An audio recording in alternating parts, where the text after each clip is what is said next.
अच्छा, यहाँ पे मैंने खरीदा था, उसके बाद एवीएन गया था 46 रुपीज पे।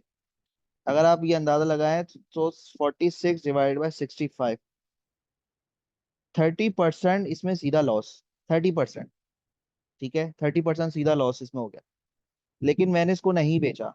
इसका रीजन ये नहीं था कि जो है ना मुझे बेचना ही नहीं है। कुछ लोग कहते हैं यार लॉस हो गया ना, 2 रुपए का भी लॉस हो गया, कह रहा है मुझे बेचना ही नहीं है। ऐसे भी होते हैं।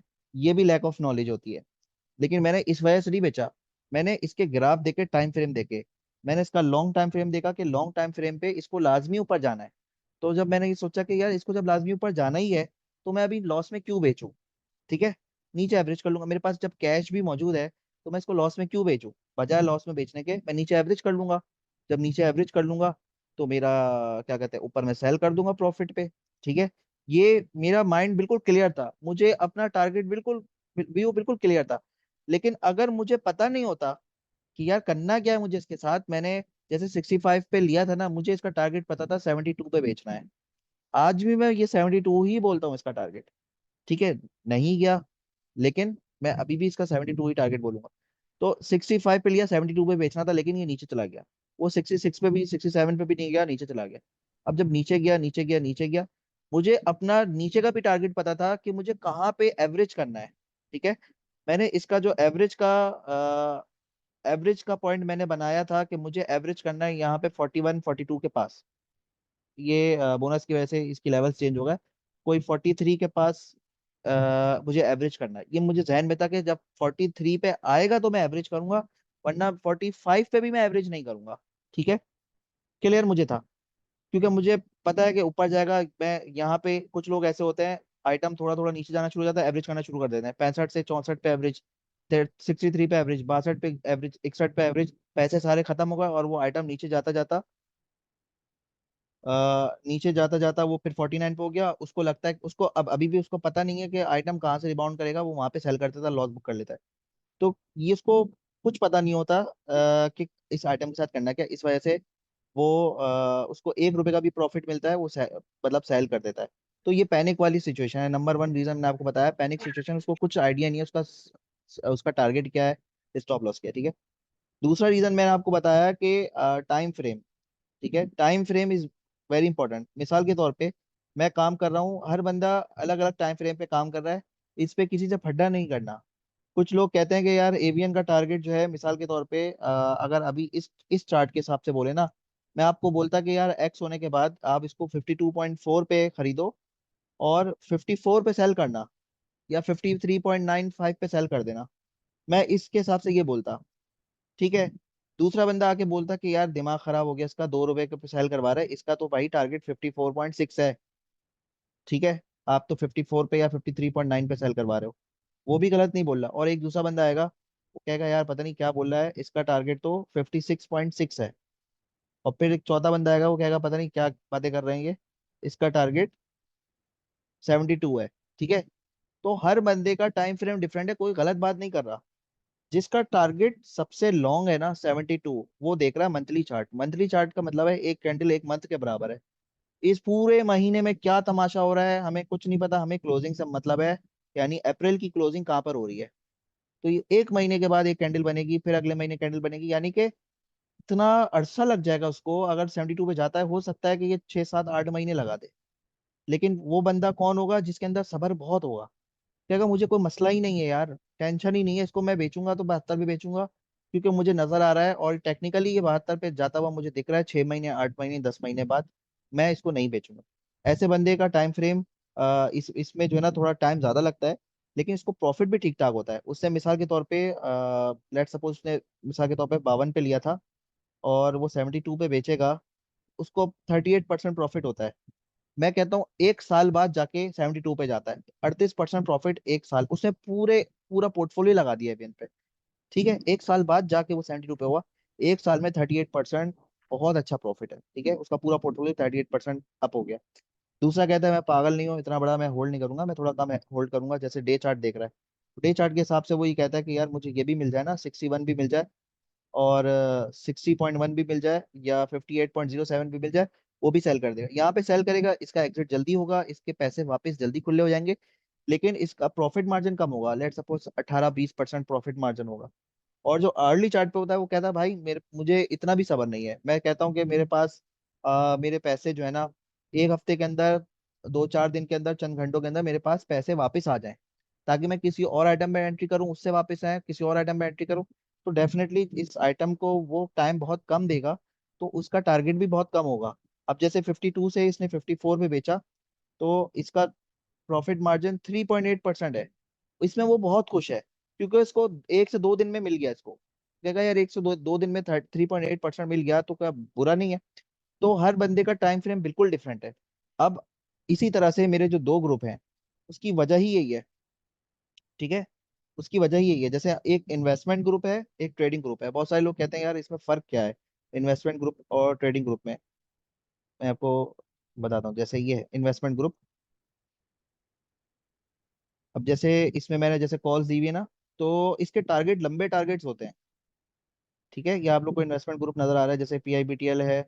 और ये इसके टारगेट्स लंबे होते हैं, क्योंकि इन्वेस्टमेंट ग्रुप है। इन्वेस्टमेंट मतलब आपको 1 से 2 3 4 महीने तक आप इसको होल्ड करोगे, आपको टेंशन नहीं होनी चाहिए। ठीक है, इसके लिए कौन बंदा सुटेबल है?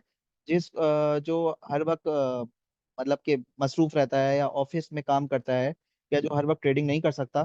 तो वो बंदा कहेगा यार भाई मुझे ऐसी चीज बताओ जो मुझे स्टॉप लॉस की टेंशन ना हो, स्टॉप लॉस का काफी दूर हो, और मैं स्लो स्लो बाइंग करूँ। उसको मैं बताता हूँ भाई 2 लेवल पे बाय करो, सकून से, टेंशन फ्री हो, कैश हो, आराम से, आपको प्रॉफिट ही प्रॉफिट होगा। इसमें हमारी एक्यूरेसी, मैं आपको ये भी बताता चलूँ, इन्वेस्टमेंट ग्रुप की एक्यूरेसी हमारी आज तक 1 डेढ़ साल का अगर मैं अपना स्टेटस बताऊं, तो कोई 95% से ऊपर होगी। ठीक है, 1.5 साल के अंदर इन्वेस्टमेंट ग्रुप की एक्यूरेसी 95% से ऊपर होगी। जिसके स्टॉप लॉस हिट हुए ना, वो डबल हो गए। ठीक है, मैं ये बता रहा हूँ, जिसके स्टॉप लॉस हिट भी हुए ना इसमें, जो 5% की बात कर रहा हूँ, वो डबल हुए। जैसे PIOC का स्टॉप लॉस हिट हुआ था इन्वेस्टमेंट ग्रुप में, वो क्योंकि वो इतना गिर गया था, 70 से 40 रुपए पर आ गया था। लेकिन उसके बाद आप देखें PIOC कहाँ पे खड़ा हुआ है, डबल क्या ट्रिपल हो गया। मिजान बैंक का स्टॉप लॉस हिट हुआ था 100-110 से, हमने बाइंग शुरू करी थी, 85 पे जाके हमने स्टॉप लॉस हिट करवा दिया था। लेकिन फिर उसके बाद वो आप देख लें मिजान बैंक कहाँ पे खड़ा हुआ है। ठीक है, तो कुछ आइटम ही है हमारे जिसका स्टॉप लॉस हिट हुआ, लेकिन वो आज से वो जो है हमारे पास डबल ट्रिपल हो चुके हैं वो। ठीक है, तो इन्वेस्टमेंट ग्रुप में ये होता है कि आपके प्रॉफिट मार्जिन ज्यादा होते हैं। अब मैं जैसे इसका प्रॉफिट मार्जिन आपको को अप्रोक्सीमेटली बता रहा हूँ। टैली जैसे इसका टारगेट, पहला टारगेट अचीव हुआ टैली का हमारा, वो 12.7% प्रॉफिट पे।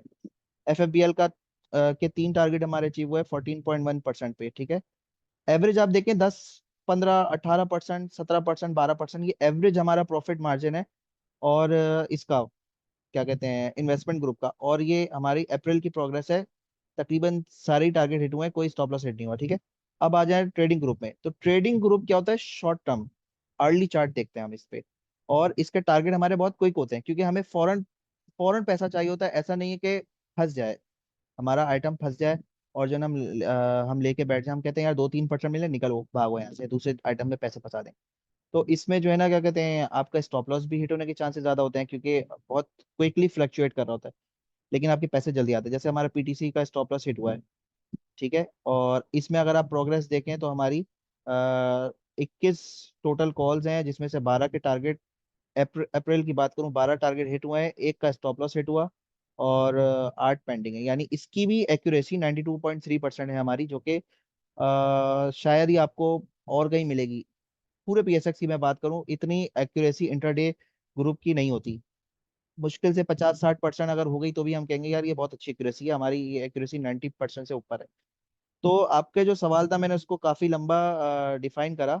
अब जैसे अब मैं इसका बता देता हूँ सोल्यूशन क्या है।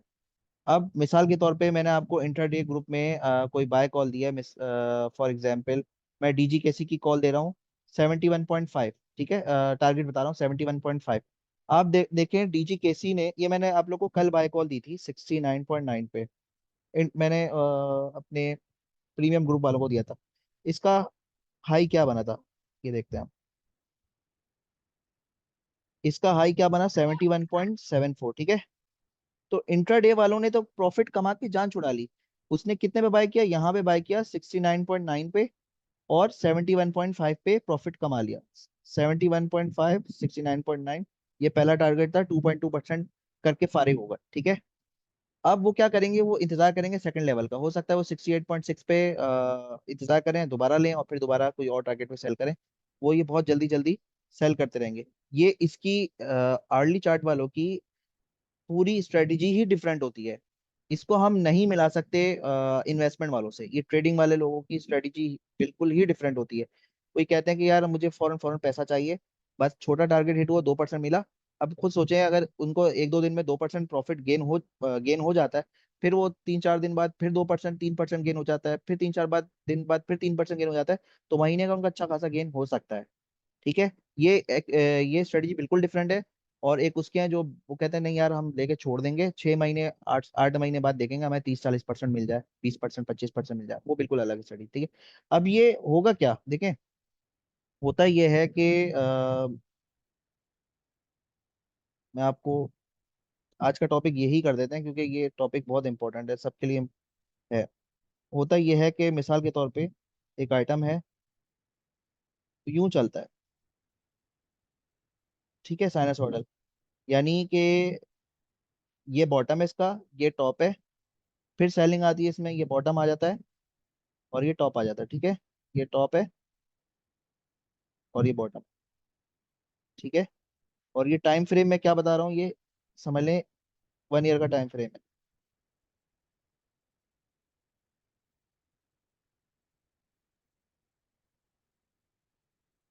अच्छा, फिर आ जाता है इससे छोटा चार्ट, जो आता है वीकली चार्ट।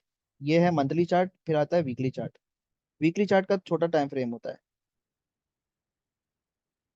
वो यूं चलेगा। समझ लें कुछ इस तरह से चलेगा। यानी एक बंदा जो वीकली चार्ट को फॉलो कर रहा है ना, वो इस ब्लू कर्व को फॉलो करे। वो क्या करेगा, यहाँ पे बाय करो, यहाँ पे सेल करो, यहाँ पे बाय करो, यहाँ पे सेल करो, यहाँ पे बाय करो, यहाँ पे सेल करो, यहाँ पे बाय, यहाँ पे सेल, यहाँ पे बाय, यहाँ पे सेल। उसके पास ज्यादा मौके होंगे, उसके पास प्रॉफिट कमाने के ज्यादा चांसेस होंगे, लेकिन उसको मेहनत ज्यादा करनी पड़ेगी, ज्यादा एक्टिव होना पड़ेगा। ठीक है। अब आ जाता है समझ ले हमारा डेली चार्ट। ठीक है। अब हमारा डेली चार्ट आ जाता है। डेली चार्ट में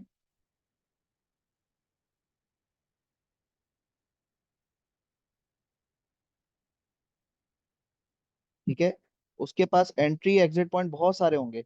एक साल में एक ही आइटम पे वो बहुत दफा वो प्रॉफिट बुक कर सकता है। तो क्या करेगा, यहाँ पे लेगा, उसके हिसाब से ये टॉप होगा। ठीक है, डेली के हिसाब से ये टॉप होगा इस पीरियड का, ये बॉटम होगा। और ये बॉटम होगा इसके पास, ये टॉप होगा। और वीकली वाले के पास ये वाला टॉप होगा, यहाँ पे सेल करेगा फिर यहाँ पे बाय करेगा। और मंथली वाले के पास ये टॉप होगा, यहाँ पे बाय कर, बॉटम होगा, यहाँ पे बाय करेगा। इसी तरह से अब आएगा अर्ली चार्ट। अर्ली चार्ट सबसे छोटा होता है, यूं होगा। ठीक है, कचरा बन जाएगा ये चार्ट का। अब इसको बस समझ जाए। तो यहाँ लेगा, यहाँ बाय, यहाँ ये बॉटम होगा इसका, ये टॉप होगा इसका। ठीक है। तो अब ऑटोमेटिकली क्या हो रहा है, ऑटोमेटिकली ये क्या हो रहा है, जो जितना छोटा चार्ट है ना, उसके टारगेट्स उतने ही छोटे हैं। 2% मिल रहा है फारिग, फिर नीचे आके फिर दोबारा लिया, फिर ऊपर फेंका, फिर दोबारा लिया, फिर ऊपर फेंका, फिर दोबारा लिया। ये करते करते अगर ये बहुत ज्यादा एक्टिव है ना, तो अर्ली चार्ट वाला सबसे ज्यादा पैसा कमाएगा। ठीक है। उससे कम पैसा कमाएगा डेली चार्ट वाला, उससे कम पैसा कमाएगा वीकली चार्ट वाला, उससे कम पैसा कमाएगा लॉन्ग वाला। लेकिन लॉन्ग वाले की स्ट्रेटेजी क्या है, भाई मेरे पास इतना टाइम नहीं है, ना मुझे इतने लेवल्स पता है, एक दफा ले लूंगा मैं, जान छुड़ाऊंगा उसको, आराम से सेल कर दूंगा। ठीक है। तो ये दो डिफरेंट स्ट्रेटेजी है, ये मैंने आपको बताया। बहुत इंपॉर्टेंट है टाइम फ्रेम का जज करना। बाज औकात मैं एक ही कॉल देता हूँ ट्रेडिंग ग्रुप में और इन्वेस्टमेंट ग्रुप में, दोनों के टारगेट्स बिल्कुल अलग होते हैं, क्योंकि मैं यही वाला काम कर रहा होता हूँ जो मैंने आपको बताया। इन्वेस्टमेंट वाला फॉर एग्जांपल ये ग्रीन वाला कर्व है, ग्रीन वाले के हिसाब से मैंने यहाँ पे बाय बाय कॉल दोनों को मैं यहाँ पे दूंगा। ठीक है, बॉटम ये, स्टार्टिंग बॉटम ये है। तो मैंने यहाँ का टारगेट दिया, फॉर एग्जांपल हप्को का टारगेट मैंने 143 दिया है। ठीक है, मैं ये कहूंगा कि ये टॉप है। और अर्ली चार्ट में मैं बोलूंगा कि इसका टारगेट है 133, 130 पे अगर बाय करा, मैंने बोला 133 का टारगेट है। अब ये मुझे चीज समझ में आ रही है ना, मुझे समझ में आ रही है कि यार मैं क्या करवा रहा हूँ, इन्वेस्टमेंट वालों को मैं इन्वेस्टमेंट करवा रहा हूँ। ठीक है, इन्वेस्टमेंट वालों को मैं इन्वेस्टमेंट करवा रहा हूँ। उनको पता है कि यार वो लंबा लेके छोड़ दो, कोई मसला नहीं है इसमें, ऐसी कोई चीज नहीं है, उनका स्टॉप लॉस, उनकी स्ट्रेटेजी मैं डिफरेंट बना के दे रहा हूँ। और ट्रेडिंग वालों को जो कहते हैं यार बस जल्दी पैसे मिले फारिग करो, उनको मैं कह रहा हूँ भाई 133 पे आप सेल करो, फिर आप चाहो तो फिर नीचे 131.5 पे अगर बाय करना है, फिर बाय करो, फिर 135 पे सेल करो, फिर आप 134 पे लो, फिर 139 पे सेल करो, फिर 137 पे लेकर 143 पे सेल करो। ये स्ट्रेटेजी। अब कुछ लोग होंगे जो इन दोनों को मिक्स कर देंगे। वो कहेंगे यार मैंने ट्रेडिंग ग्रुप की कॉल ली, या ये तो मैं अपने रेफरेंस से बता रहा हूँ, कोई भी बंदा वो उसको 133 पे सेल कर दे, वो क्या यार ये तो 143 पे चला गया यार, मैं फालतू में मैंने इतना कम टारगेट लिया यार। अब ये दो चीजों को मिक्स करेगा ना तो ये हमेशा कंफ्यूज रहेगा। ठीक है। अगर 133 पे आपने सेल किया तो आपको अपॉर्चुनिटी मिली थी कि इसके बाद एक डिप आया, आप उस डिप पे ले लेते 131 पे, फिर आप ले लेते। तो ओवरऑल अगर इस तरह से चलते ना तो आपका प्रॉफिट ज्यादा होता। अगर वो बंदा ये काम नहीं कर रहा ना, तो इट मीन्स कि ये बंदा ट्रेडिंग के लिए सूटेबल नहीं है, वो इन्वेस्टमेंट के लिए सूटेबल है। ये एक बात समझ में आई। अभी मैं बताऊंगा इसका सोल्यूशन क्या है। ये बात समझ में आई। स्क्रीन क्यों नहीं शो हो रही है आप लोग को? नहीं हो शो हो रही स्क्रीन? मैं तो कब से इतनी लंबी कर रहा हूँ। नहीं नहीं सर, शो हो रही है आपकी स्क्रीन। ये half half half screen share हो रही है। स्क्रीन शो हो रही है, कोई मसला नहीं है, बिल्कुल क्लियर है स्क्रीन आपकी। नहीं नहीं, ये पेंट वाली मेरा कर्व जो है वो नहीं शो हो रहा था क्या? सर हो रहा है, शो हो रहा है, बिल्कुल क्लियर हो, शो हो ये रहा है। एनर्जी जाया कर दी अपनी यार। अच्छा खैर। तो ठीक है, ठीक है। ये मेरी बात समझ में आई टाइम फ्रेम के डिफरेंस की? क्लियर है? हाँ जी, हाँ, बिल्कुल क्लियर है। समझ में आया। तो एक तो ये वजह है, तो सलमान बट साहब एक तो ये रीजन है कि आइटम जो है ना, मतलब कि अपने डिफरेंस ऑफ टाइम फ्रेम की वजह से उनके टारगेट डिफरेंट होते हैं। अगर कोई आपको टारगेट बता रहा है, कोई अगर बता रहा है ना टारगेट, तो वो डेफिनेटली किसी टाइम फ्रेम पे बता रहा होगा। अब रही बात कि इसका तोड़ क्या है। तोड़ से मुराद ये है कि यार मुझे नहीं पता, बस मुझे जो है ना मैक्सिमम प्रॉफिट चाहिए। ठीक है। ये समझ लेते हैं। अब आपने बोला यार मुझे मैक्सिमम प्रॉफिट चाहिए, या तो आर होगा या तो पार होगा। मैक्सिमम प्रॉफिट का ये मतलब है कि आप इतने लालची हो गए, आप कहेंगे नहीं यार मुझे जो है ना 1-2 रुपए नहीं चाहिए भाई, सबसे ज्यादा मार्केट में मुझे ही कमाना है, कोई भी ना कमाए। ठीक है। अब अप ट्रेंड मार्केट में क्या होता है? इस अप ट्रेंड मार्केट में होता है, मिसाल के तौर पे आपने आपको 130 पे लिया, 135 पे सेल किया, तो जिसको सेल किया 135 पे वो सेल करेगा दोबारा 137 पे। और हो सकता है फिर आपने बोला यार अभी भी अच्छा लग रहा है, फिर आपने 137 लिया, 140 पे बेचा, फिर 140 पे किसी और ने लिया, उसने 143 पे बेचा। तो ये हर बंदा जो है ना बाय कर रहा है। अच्छा। ठीक है। तो ये अब ट्रेंड मार्केट है। अच्छा, अब अगर आप चाहते हैं कि नहीं यार मुझे मैक्सिमम प्रॉफिट कमाना है, तो इसके इंडिकेटर्स होते हैं। ठीक है। मैं आप लोग को बता रहा हूँ, वैसे तो मेरी ट्रेनिंग स्टार्ट हो रही है, इसमें ये सारी चीजें बता दूंगा जैसे मैंने अभी आप लोग को समझाया ना। ये सारी चीजें बता दूंगा। मैक्सिमम प्रॉफिट किस तरह से अचीव होगा उसका तरीका भी बता दूंगा। अब मिसाल के तौर पे एक तरीका मैं बताता हूँ। ठीक है। जैसे एक आइटम है शर्ट। ठीक है। और इसकी मैंने बाय कॉल दी थी बिल्कुल बॉटम पे, जब ये 38 के पास था, यहाँ पर कहीं,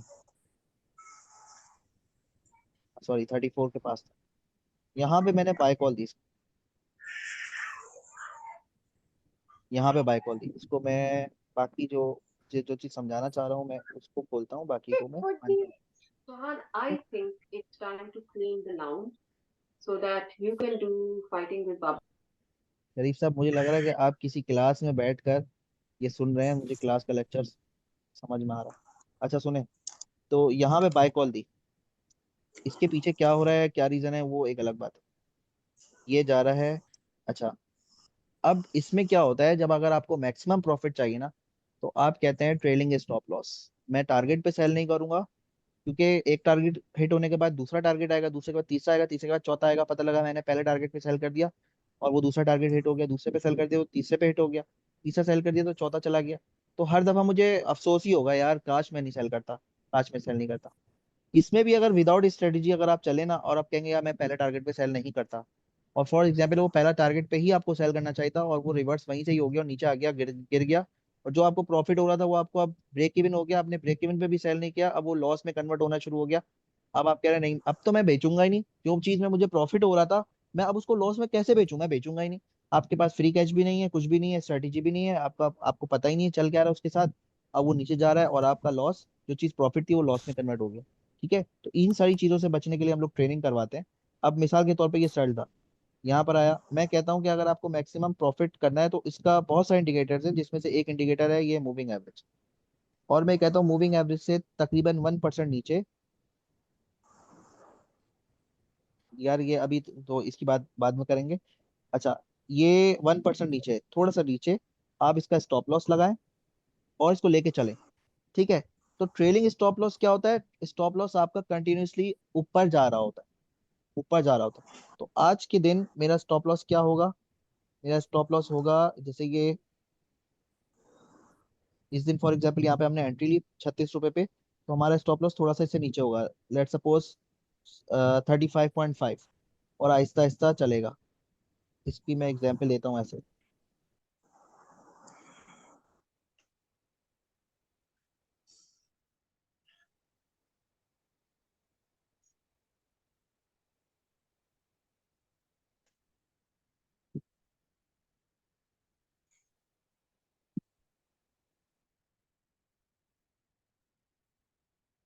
ठीक है। ये एक्चुअल जो मूविंग एवरेज है हमारा, जो इंडिकेटर है वो ब्लू वाला है, और रेड वाला हमारा स्टॉप लॉस है।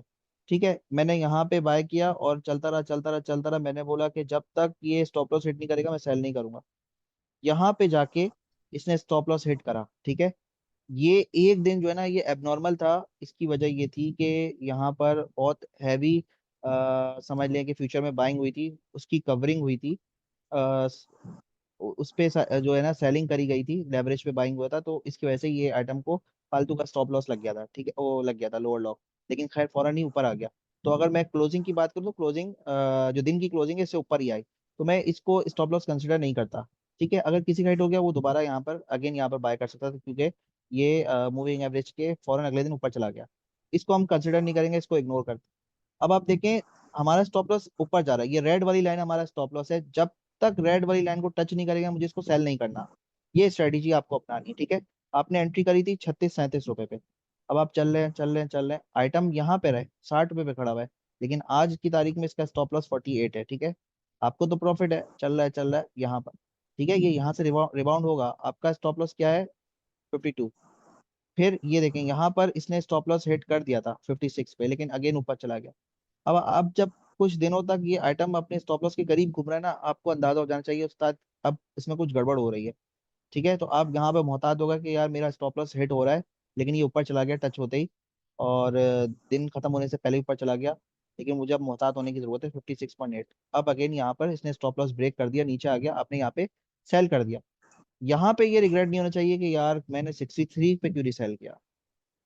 आप इस तरह से टॉप को कभी नहीं पकड़ सकते, लेकिन आप ये देखें कि अगर मैंने 56.9 पे अगर सेल करा इसको, और मैंने 36 पे एंट्री करी थी, तो मुझे 58% प्रॉफिट हुआ। ठीक है।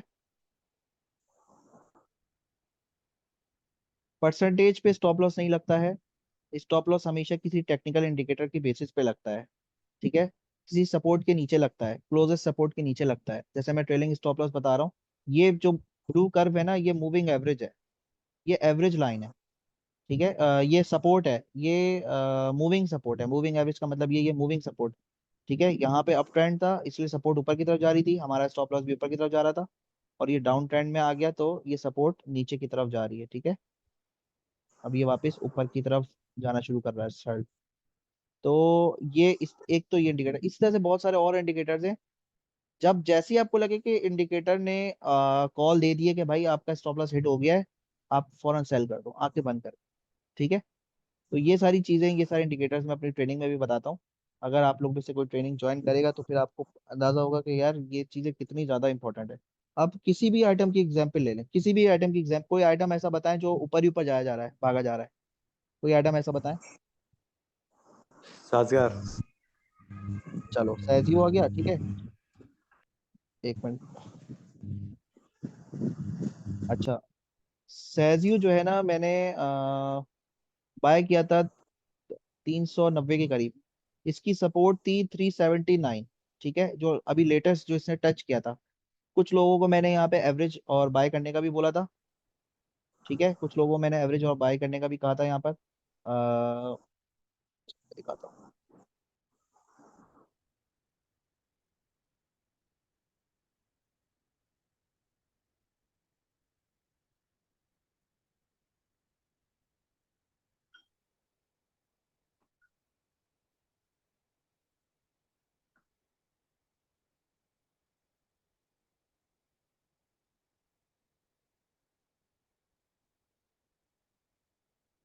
पता नहीं कहाँ चला गया मैसेज, लेकिन खैर। तो मैं कहता हूँ कि यहाँ पे देख लें। सपोज हमने यहाँ पर बाय किया है, कहाँ गया साजी, 400 पे कहीं था, यहाँ पर। ठीक है, 379 पे मैंने अपने फ्रेंड को बताया था कि यहाँ पर बाय करना है, एवरेज करना है। ठीक है, यहाँ पे मैं इंतजार कर रहा था कंफर्मेशन का, लेकिन कंफर्मेशन नहीं मिली और मैंने अगले कैंडल पे यहाँ पे बाय किया था 393 पे। ऑल्दो मैंने सेल कर दिया, ट्रेडिंग स्टॉप लॉस नहीं लगाया, लेकिन इसका स्टॉप लॉस क्या है आज की तारीख में अगर देखूं, इसकी सपोर्ट क्या है? इसकी सपोर्ट है ब्लू वाला कर्व।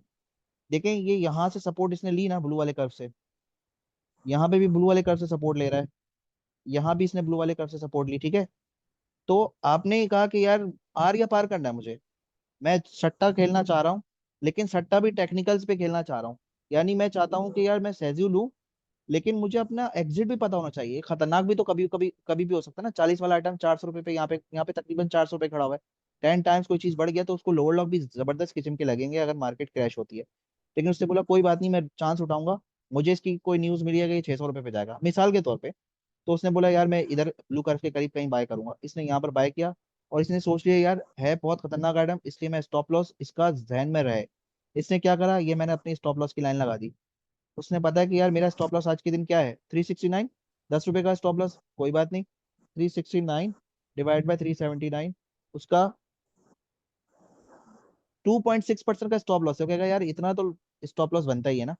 अब उसने बोला यार ये मेरा स्टॉप लॉस है, अब इसको लेके चल रहा है ये। अभी तक ये रेड लाइन हिट नहीं हुई, आज इसका स्टॉप लॉस कहाँ पे खड़ा हुआ है, 427 रुपए पे। उसने कितने पे लिया हुआ था, 379 पे। 379, इसको अभी 12, अगर स्टॉप लॉस हिट भी हो जाता है ना, तो इसका 12.6% का प्रॉफिट इसका है। अब क्या होगा कि ये जितनी मस्ती कर ले, ऊपर जाए फिर थोड़ा सा नीचे आएगा, फिर ऊपर जाएगा फिर थोड़ा सा नीचे आएगा। तो ये तकरीबन इस तरह से चल रहा होगा, और इसकी स्टॉप लॉस की लाइन कुछ इस तरह से चल रही होगी।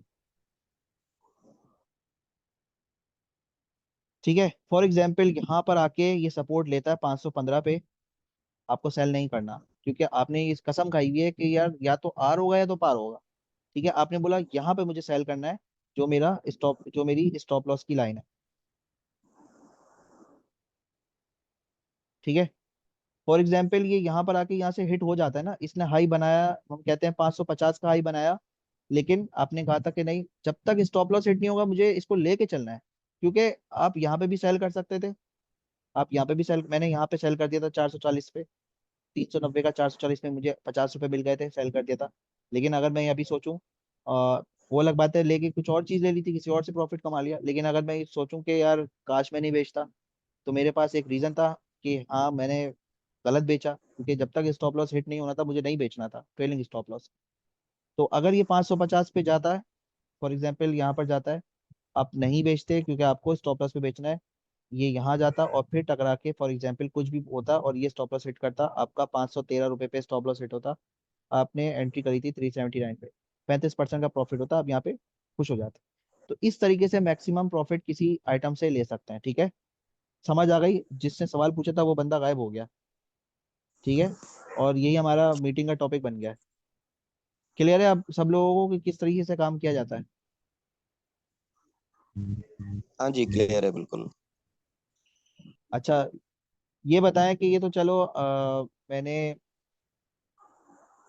सिंपल सी एक चीज बताई है स्टॉप लॉस की। इस तरह की हम लोग बहुत सारी चीजें पढ़ते हैं ट्रेनिंग में साइकोलॉजी के बारे में हमारी 5 6 7 क्लासेस हमारी साइकोलॉजी पे होती है। साइकोलॉजी में ये बताया जाता है कि किस तरीके से पीएसएक्स में काम करना है। और बहुत दफा ऐसा होता है कि आपको डराया जाता है और आप डर जाते हैं और आप किसी आइटम को नहीं लेते। जैसे मैंने पीआईबीटीएल का बताया था कि 3 मिलियन का सेलर खड़ा हुआ था और वहां पे 3 लाख का बायर था। तो बाहर तो लग रहा था इतना बड़ा सेलर खड़ा खड़ा हुआ है। अच्छा, ये मीटिंग हमारी खत्म होने वाली है, किसी को जूम लिंक बनाने आती है वो मुझे शेयर कर दे, फिर ये यहाँ से मैं ना 10 मिनट का टाइमर लगा देता है। कोई जूम लिंक बना सकता है? कोई भी? उस्मान अतर साहब, अरसलान निजामुद्दीन। हम्म, जल्दी बता दें, मीटिंग खत्म होने वाली है। या तो दोबारा बना के कनेक्ट कर लें। हाँ, दोबारा नहीं, 10 मिनट का टाइमर आ जाता है ना, ये फ्री वर्जन है। कोई बना सकता है? किसी को आती है मीटिंग? इतनी आसान है यार। हुज़ैफा भाई मैं बनाता हूँ। अभी अच्छा, जिसने भी बोला बना के मुझे जल्दी से शेयर करे लिंक, मैं दोबारा ग्रुप ओके। में शेयर करता हूँ और फिर दोबारा ज्वाइन करें आप लोग, सही है? ठीक है, दोबारा ज्वाइन करें।